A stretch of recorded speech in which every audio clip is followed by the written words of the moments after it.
Le gouvernement veut accélérer le rythme de la vaccination. Les pharmaciens veulent y participer. Camille Labrousse, nous en parlons avec un pharmacien de Saint-Saturnin-les-Avignon, représentant de l'URPS, l'Union des professionnels de santé. Bonjour Philippe Vandeville. Oui, bonjour. Si l'État vous en fait la demande, vous êtes prêt à vacciner rapidement? Et si oui, quand? On est prêt, comme pour le vaccin de la grippe, dès qu'on nous le demandera. Votre argument principal, c'est justement cette campagne de vaccination contre la grippe. Vous estimez que ça a été un grand succès? Vous pouvez nous expliquer pourquoi? Oui, de plus en plus, les gens, c'est la facilité, la proximité qui permet aux gens de venir se faire vacciner facilement en officine. Cette année, sur la première semaine, suite aux ruptures futures annoncées, la profession a pu vacciner en une seule semaine 1 200 000 doses de vaccin grippe. Donc, ça montre bien qu'on va pouvoir donner un coup de main pour le vaccin Covid aussi. Et en moyenne, les pharmacies, parce qu'il y a toute taille, des très petites et des grosses pharmacies, en moyenne, elles sont en mesure de vacciner combien de personnes par jour? Est-ce que vous avez ce chiffre? J'ai pas de chiffre exact. Je peux donner l'exemple de la mienne. Oui. On a vacciné entre 40 et 50 personnes jour sur la première semaine. Alors, le défi de cette... Oui, allez-y. J'ai une officine moyenne, voilà. Donc, grosso modo, ça se situe. Une cinquantaine de personnes, donc. Oui. Le défi de cette campagne de vaccination, c'est donc la rapidité, mais c'est aussi la logistique, à savoir le transport et le stockage des doses. Quels avantages présentent les pharmacies à ces niveaux-là? On est déjà habitué à traiter les produits froids, sachant qu'aujourd'hui, par exemple, avec ce congélateur à moins 80 qui se situe dans les hôpitaux, nos grossistes répartiteurs peuvent venir en coup de main en allant chercher ces doses qu'on aurait précommandées en officine, qui seront acheminées en officine et qui derrière peuvent être gardées dans un frigo tout à fait normal.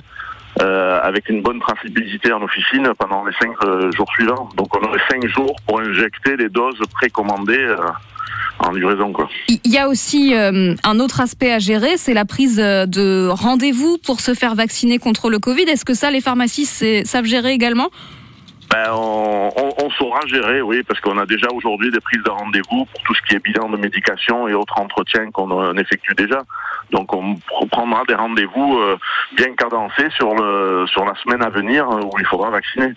Sachant qu'en plus, on pourra prendre aussi le nombre de doses des médecins, des infirmiers qui nous le demanderont pour aller vacciner en ville aussi. C'est plutôt une interprofessionnalité qui peut se mettre en place sur tous les professionnels libéraux de ville. Et en tant que professionnel de santé, est-ce que le retard pris par la France par rapport à nos voisins européens vous inquiète?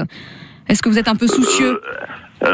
Soucieux, disons qu'on repart sur des systèmes. Alors, on veut pas de vaccinodrome, mais on repart sur des réflexions pour faire des centres de vaccination, 2, 3 par département pour commencer, puis ensuite on va monter à 6.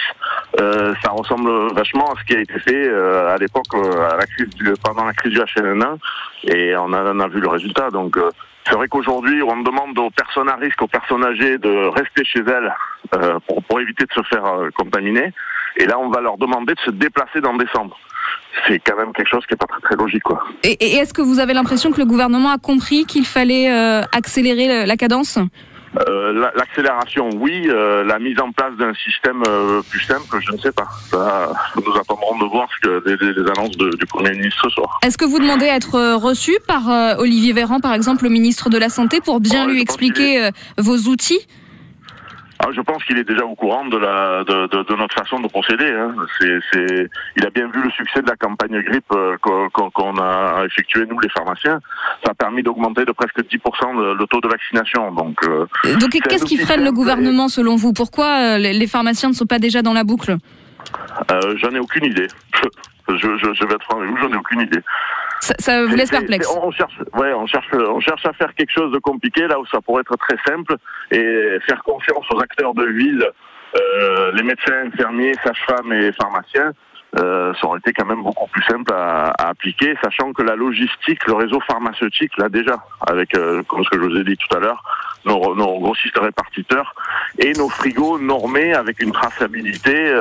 Voilà. Vous savez faire. Exactement. On sait que les Français sont particulièrement méfiants vis-à-vis de ce vaccin. Est-ce qu'il y a quand même une demande de la part des patients dans vos officines? Oui, vis-à-vis de nous, oui. Et je pense que si nous, professionnels de santé de ville, que les gens connaissent, que les patients connaissent, qui fréquentent quotidiennement, on se fait déjà vacciner et qu'en plus derrière c'est nous qui leur faisons le vaccin, je pense que ça améliorera l'acceptation de la population à se faire vacciner aussi. Merci beaucoup Philippe Vandeville, pharmacien à Saint-Saturnin-les-Avignon et représentant de l'Union des professionnels de santé. Vous réclamez donc, comme tous vos collègues, à participer à cette vaste campagne. Merci et bonne journée. Bonne journée, au revoir.